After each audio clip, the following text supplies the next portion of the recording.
Hi, George. Hi, how are you? Good. How's it going, Ernie? Ernie, Good. if I need the new Tsurba. Oh, you mean 17? You don't have 17? I don't have 17. I just realized I thought I had gotten, but I didn't. So how do Okay, I order it? I have one. If you want to stop by to pick it up Okay, maybe I can. one of these days, just stop Yeah, by. yeah. Just stop by and pick it up. Or if 'Cause- not, I can order it. That's okay. okay, you can order on Amazon. Yeah, that's what I'll do. Yeah. Ah, how have you been? I've been good. What time do you normally get into work? I go like at 9:30, like 9 o'clock, 9:30. Unless I have surgery in the morning. So that's 7:30. But most days my days start like 9 or 9:30, something like that. And I get home now about 4. So you've cut down some in terms of the Yeah. volume. See, I've got 5 urologists and 4 PAs who work in my group now. And most of the surgeries I distribute I still do some cases here and there, but I certainly the major cases have all turned to robotics. So Yeah. I have 2 or 3 robotic surgeons. They do our robot prostates, robot kidneys, and things like that. And I still do TURs, TUR bladder tumors, TURPs if they're necessary, or what, do a lot of smaller procedures at the surgery center and things in the office. Yes, because remember, I do a lot of qualified medical examiners. I do med lead. So you do a lot of medical examiner. That's 90% of my work today. Great. Great. Ernie, we're having a medical share tonight. Yeah, no, We're discussing the facts of life. right. Okay. Well, tonight's share is going to be great. You'll discuss the facts of the anatomy of people. So, Right. There we go. So we're on Yep. Kuflamites, Kuflamitet. Yep. new Perik Chi. Misha Meis Vinich Bodim Uvanos. Person dies, leaves over an estate, and he has sons and daughters. So you know that a son, if there's one son, 3 daughters, the son inherits the whole estate. However, there are financial stipulations to that. Bisman shenachasim merubin. Let's say there's unlimited funds. Habonim yirshu. The son or sons will inherit the estate.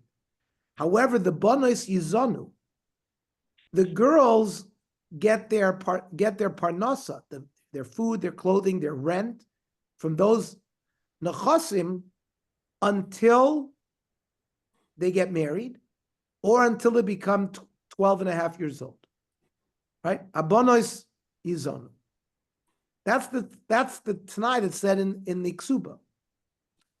Ad to the Bagrin, ad to Nisim and Leguvrin, until they become a boigeres, which is 12 and a half, or until they're married. So we'll see. You have to set aside that money separate for them before the sons inherit the estate. Now it gets worse for the sons. If it's nechasim muatim, let's say there's not enough for the parnasa for the girls. So habonis yizanu, the girls get their payment for their upkeep until they get married or until they're 12 and a half. And if there's not enough funds to left over for the sons, abonim yishalol psachim. The sons have to go knocking on doors to collect stock for themselves. Adma noimer, bishvil shani zachir sadati. What, because of my male gender, I lose out? Why shouldn't I also get my mazonos? At least my mazonos, like the daughters. And it should be divided not just to, let's say there was 2 sons and 4 daughters. The Tanakama says the 4 daughters get whatever the assets are. And, let's say there's small assets. It's not even enough to cover what they have, but it's divided to them, and the sons don't get a thing. Admon says, well, why shouldn't I get at least what the daughters get? Why am I cuffed? And he agreed with Admon. However, the halacha is not like Admon. The halacha is like the Tanakama, that the girls get the whole thing.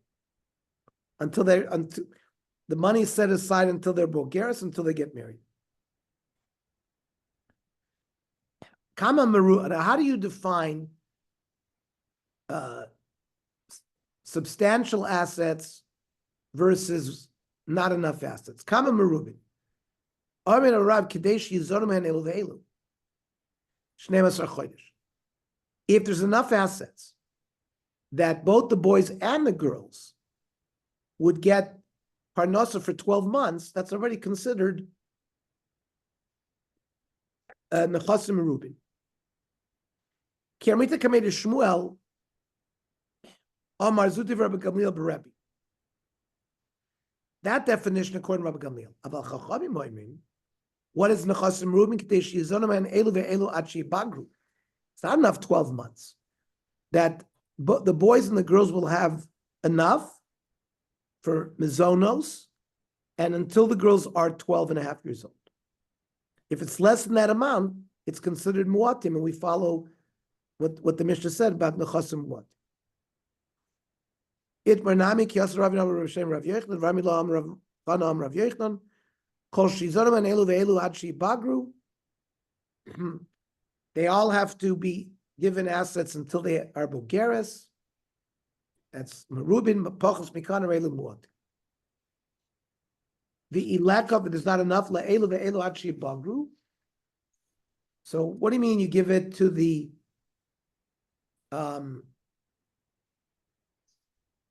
them equally? Shaklu benois lakulu, but the girls get everything. Why should that be? You calculate what the girls need until they're 12 and a half. The remainder goes to the sons. So what about the assets change? Pshita merubin, if they started off large assets, but they depreciated, well, kvar zachu ben yorshim, the banim were already given their Yerusha when they were a lot. And it's you can't take it away from them. To give, for example, to the girls who need money. What about if they were mu'atan and nisrabumai? What about if they started off low and now there's a lot of assets? So do we say that Birshut Sayorshin, Kaimi? It goes back to the banim. And Hilkach Birshut Yorshin Shabuach. Does that mean that we view the assets as if they were always in the rishus of the Yorshim, and that if they go up in price or value, they benefit from that? Odilma, slukim misaki Yorshim. No, we get the Yorshim are out of the picture by nechasim muatim, and that which has grown grows for the benefit of the girls. So Torshma, Amrav Asam Rav Yechnan is soimin shekadmu mach b'nechasim muatim. Let's say there were boys who inherited assets of their father, and they went ahead and sold to other people, machru, even though they shouldn't have done it. The sale's a good sale. So even nechasim muatim, they're considered to be part of the assets of the banim, even though they can't use it. But if they went up in value, they go up in value to benefit them. Yosef Rav Yirmiyah come into Rav Avova Kaboinine. They asked the following question: Almanusa. So you have an almana, a widow, the husband died. She has a certain amount of money that is owed to her from her ksuba, that the Yorshim have to give her. Do we use that number to decrease the value of the assets, to change them from what we've learned are nechasim merubin to nechasim muatim? Ma'usha timoat ben nechasim. Mi amrinan kiven de isle mezoini. She has to be provided mizonos as long as she's alive from the Yerusha. So certainly mamaita, we should deduct that value from the value of the assets. Oidilma kiven shilum in sapale, less law. But if she goes in and gets married to a new husband, she loses that. So maybe Hashanami less late. So maybe we don't deduct it when we do this calculation. And then I'll ask you another question. Im tim tzeloy mar, that kivan she'ilu min saba leslie. If you're going to take the position that since if she gets married, she's going to lose those assets. So hashtanami leslie. So we don't calculate it now. So what about bas ishto? There's another condition in the ksuba. Let's say the husband marries a wife who's already been married, and she has a daughter. And this stepdaughter, there's a condition in the ksuba that he has to provide mizonos for her for 10 years.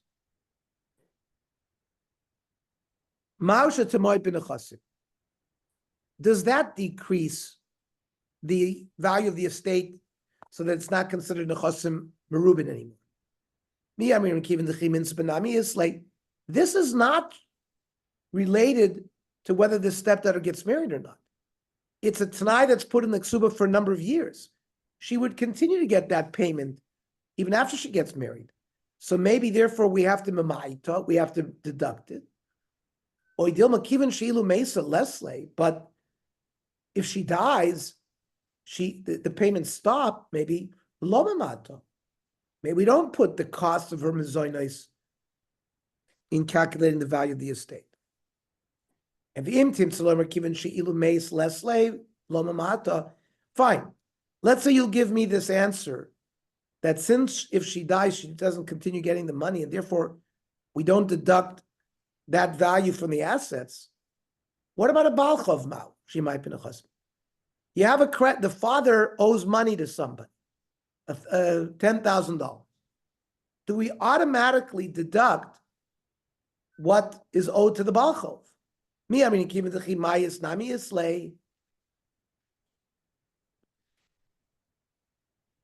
The guy who owed the money, if he dies, the Yorshim have to pay the debt.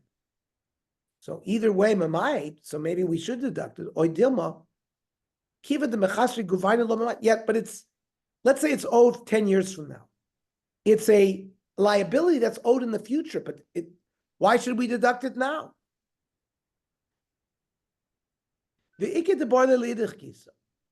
Some ask the shaila this way. We start off with Balchov. If the state owes money to somebody, do we automatically deduct it? Bas ishto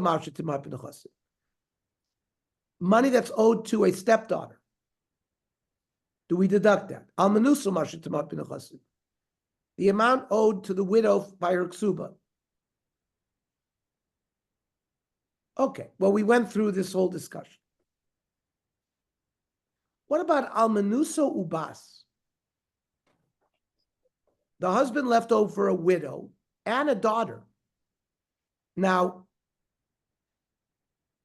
usually a daughter gets mizonos from the estate, so does a widow. So who has kadima over the other? The bas or the widow? Ezem and kodemis. Let's say if there's only an amount of money for one of them, who gets it? The widow or the daughter? So Amr Lei, Zila idne v'solomacha. He didn't have the answer. He said, come back tomorrow. I'll research it. Kiyasa, when he came back the next day, Amr Lei, pshot mi as chada. You know, one of these questions you asked, I don't have answers to all of them, but I have an answer to one. The Amr Ravabar Amravasi, also Amana Itzla Bas, Kibas Itzla Achim Nechasim Muatir. A widow standing with a daughter is like a sister standing among the brothers with finite assets. Ma bas etzel achin habas dizonis va'achin yishalo lapsachim. We said the daughter gets the mazonos and the brothers have to go knocking on doors. Af almana etzel bas almana nizonis va'bas tishalo lapsachim. The widow has first priority. She gets the money, and the boss has to go knock on doors.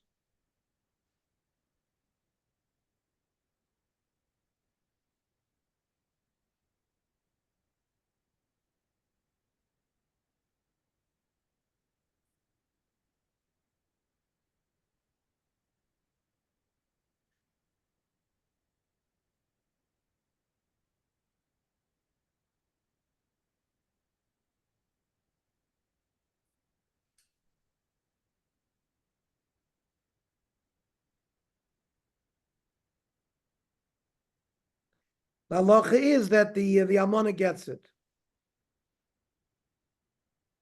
Then the Mishnah talked about even if the bat is like below 12, how can she go knocking on doors? I mean, even if the body is, we're talking about but below 12. we're talking about the banim their sons. no matter what.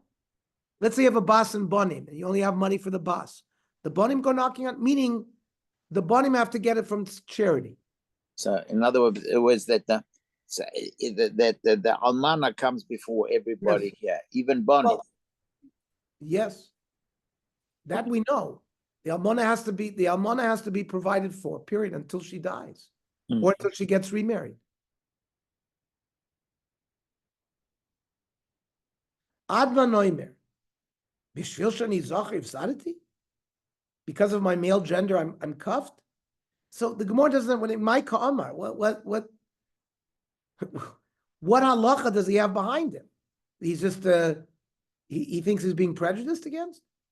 So Amar Abai Hachi Kamer Bishvil Shani Zachar V'Roy Ani Lasok B'Torah. Listen, a female doesn't have a mitzvah to learn Torah. I do.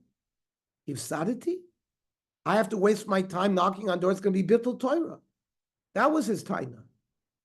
Amar Rav Elameyatam Man Dasok B'Torah. Who do yours? The laws of B'Torah lawyers. What? You're connecting the right to inherit. Only somebody who learns Torah can inherit, and someone who doesn't learn Torah cannot inherit.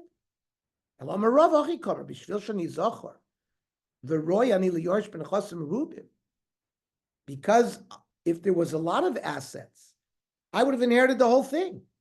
The bonus would just getting the payment from a zoyna. So but the halacha rejects admon.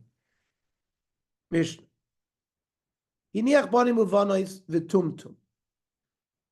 Now, a tumtum is, in halachic terms, it's not clear whether he's a male or a female. We call this ambiguous genitalia. But in the time of Chazal, they thought there was some kind of skin overlying the genitalia, and they couldn't tell what it was.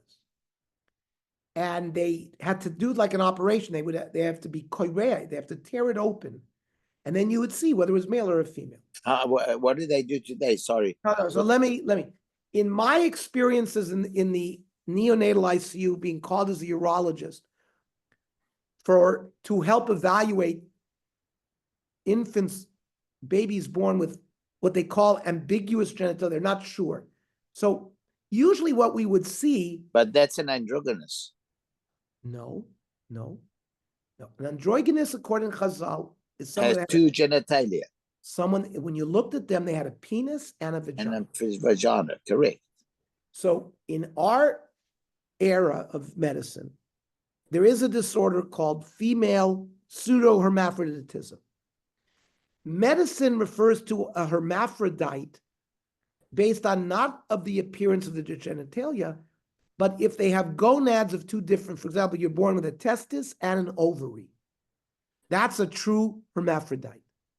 And I once did a hernia repair when I was a resident at Harbor UCLA, and there was no testicle. It wasn't a hernia repair. I was exploring a boy who was born with only one testicle on one side. He had an undescended testis on the other side.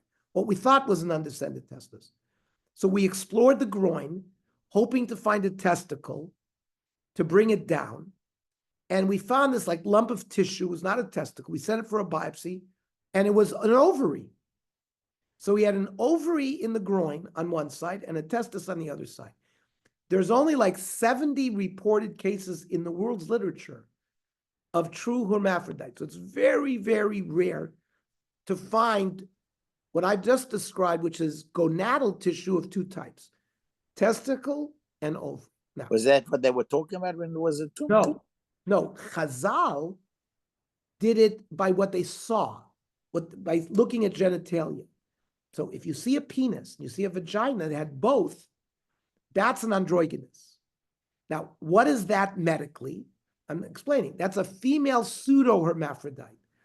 These are girls, they have XX, if you check their chromosome, you do a buccal smear and they're an XX chromosome, so they're female genetically. You do an ultrasound of their pelvis and you see a uterus and ovaries. So what's going on here?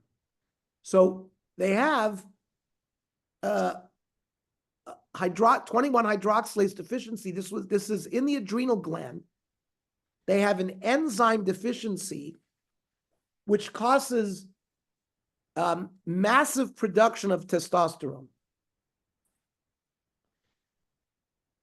Or they have things which block testosterone, and the estrogen is later on metabolized to testosterone. So it's a female. The large amount of testosterone causes the clitoris to grow. So the enlarged clitoris looks like a penis. They don't have a urethra in their clitoris. The urethra is in the normal location in the vagina. But it looks like they have a penis. So that's what Chazal understood as an androgynous. In medicine, we do an operation, we do a clitoroplasty, you make the clitoris smaller. You give them medicine so that hormone deficiency is changed. They can have children. You control their testosterone estrogen levels with medicine. And these females are normal females. They have a uterus, they have an ovary, they have normal genetics. They'll have a normal clitoris now, and they grow up as normal girls. Now, there is something called testicular feminization. These are girls born completely as girls, but they show up at 13, 14, 15 years old, they have no period. You do a chromosome analysis, they're XY, and you do an ultrasound, they don't have a uterus, they don't have an ovary. And it turns out most of them have undescended testes on both sides. Yet they look like girls. But they have an XY chromosome. So these people have their skin tissue is insensitive to testosterone. They have like a receptor blocker where they don't recognize testosterone. So normally the fetus is a female fetus. That's a normal state. When you have a Y chromosome and the gonad now produces testosterone, the effect of testosterone is to fuse the vagina and makes it look like a scrotum. And then eventually the testes descend, go into the scrotum, the clitoris grows, becomes a penis. But these people, they don't respond to testosterone. And then because of the pituitary gland also doesn't respond, they have massive amounts of luteinizing hormone produced, so they produce a lot of testosterone, eventually turns into estrogen through metabolism in the adrenal gland. These women are very voluptuous. They say Marilyn Monroe may have been this. May have been a testicular feminization person. Normal female, but really genetically male. And sometimes it's not fully expressed. It's halfway. So you see a little bit of a penis and maybe the vagina tries to fuse. That's these cases of ambiguous genitalia. You go in, you're not sure what they are. Now, what the Gemara is describing as a tumtum is what I think is called a persistent awakening. The lower tracts, it forms like an opening. And you can't tell what they are. They're not you can't see a penis. You can't see a vagina. There's just like one opening. You have to scope that area. You have to do, it's like a cystogram, and you do ultrasounds today. And with that, to me, sounds like a tumor. You're not sure what they are until you actually do surgery and open it up. Ernie, I think you should write the book or a paper on this. It's very interesting. And seriously, nobody explains what a tumtum. We have a little in Kahal Hashem. We talk about it. We did write about it in our Sefer on Tzudaka. Yeah, we did. But we're writing a second volume. We'll make sure that if there is more details that we have to do it, we'll put it in with pictures, et cetera, et cetera. I appreciate. You got a phenomenal knowledge on that. Because but it's not by choice. The one thing the Gemara doesn't allow is choice. In other words, you have no choice to change. No, you're born this way. Right. But in today's day and age, you have choices. In today's day and age, the androgynous case, when the child is born, like I explained to you, when it's a female, like a woman, pseudo-hermaphrodite, they would undergo an operation. They would be brought up as females. They would be brought because medically, it's much easier to take care of them as females. So, but they only have a Y. What do they have? A Y? What do they have? They have XX. They're females. They have a uterus, an ovary, the right chromosomes. Just their clitoris grew because of the effect of too much testosterone. So you have to block the effect of testosterone, and the clitoris will stay normal. The vagina is a vagina, and they live like a normal girls. What we are reading about the last 20 years, this is gender dysphoria. These are people who have mental disorder, where they grow up, they're 5 years old, they're a boy, but they're so uncomfortable with their genitalia, they're fine in the bathroom hacking away with a razor at their genitalia. And they're brought in. I've had to take care of people like this.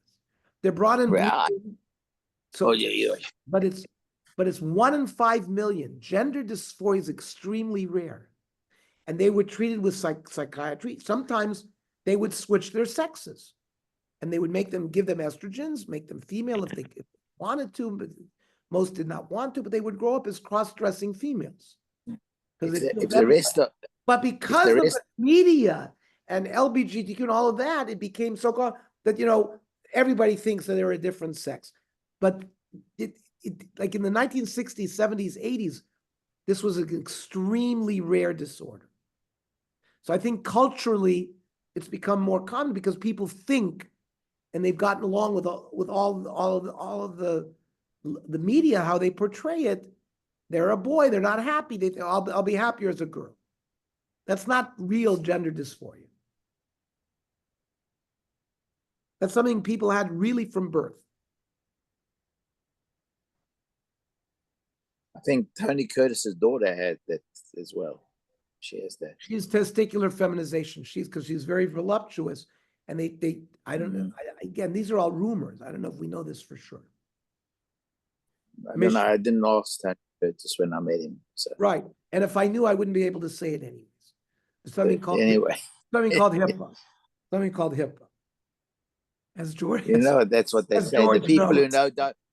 The people who don't know don't talk. The people who don't know talk. Exactly. That's what it is.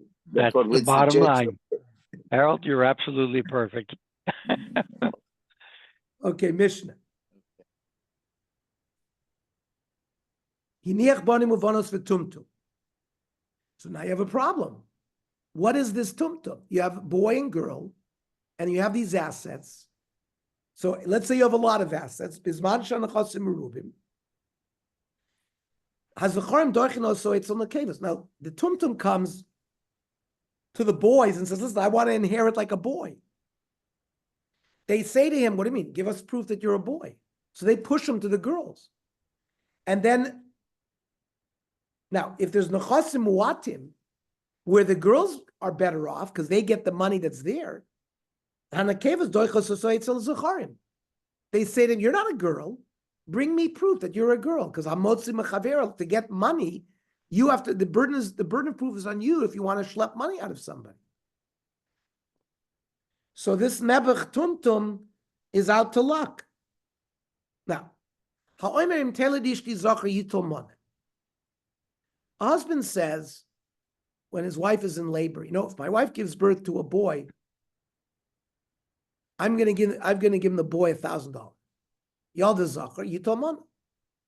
The boy gets the $1,000. If he said, or $100. The father says if it's a nekeva born, I'm going to give the nekeva Messiah. Y'all the nekeva no tells Messiah.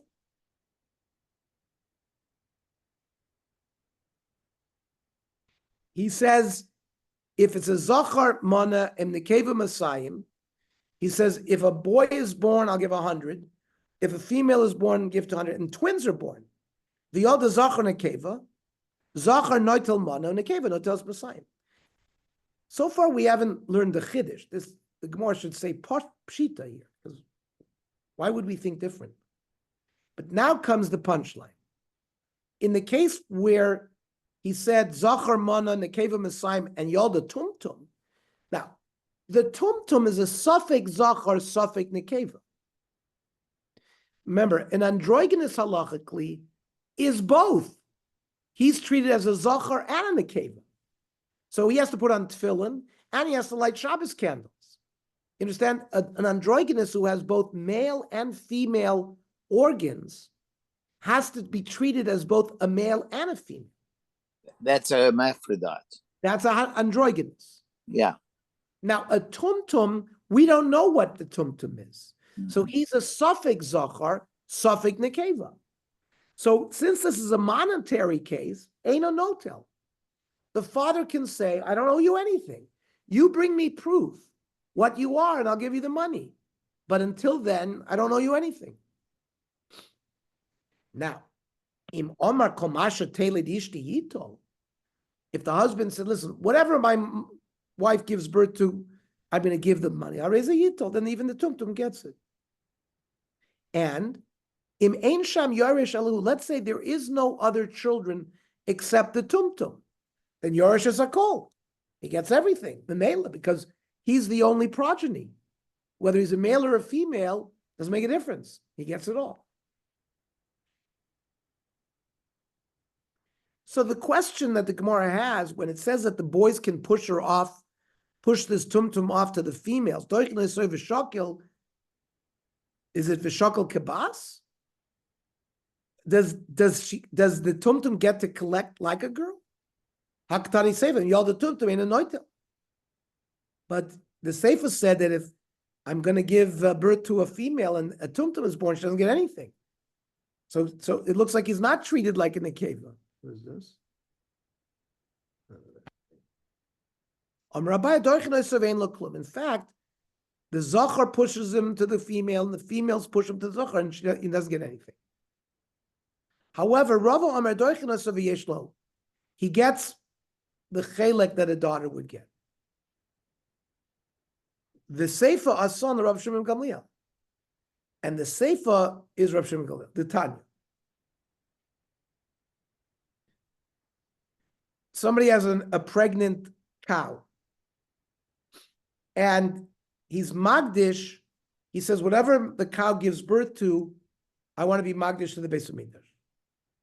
Im zachar, now a zachar can be offered as an ola, and if it's in the nekeva, it's for a shlam. Fine. What about Yalda Tumtum's Vandroidenis?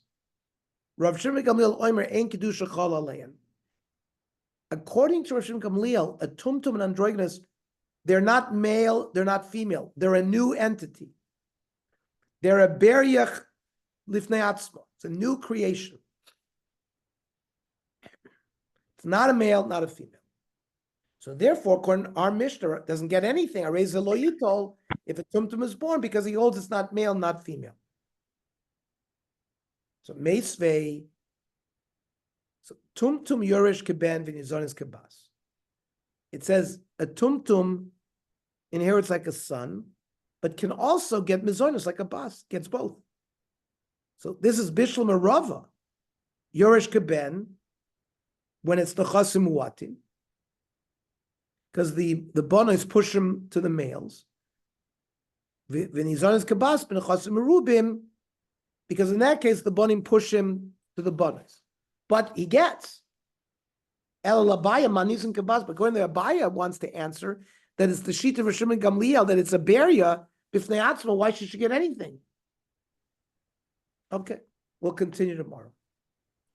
It's crazy. It's unbelievable Gemara that they use. Now. Tomorrow I have to learn at 7 o'clock as well. So just remember 7 o'clock and I'll send a message to Mario.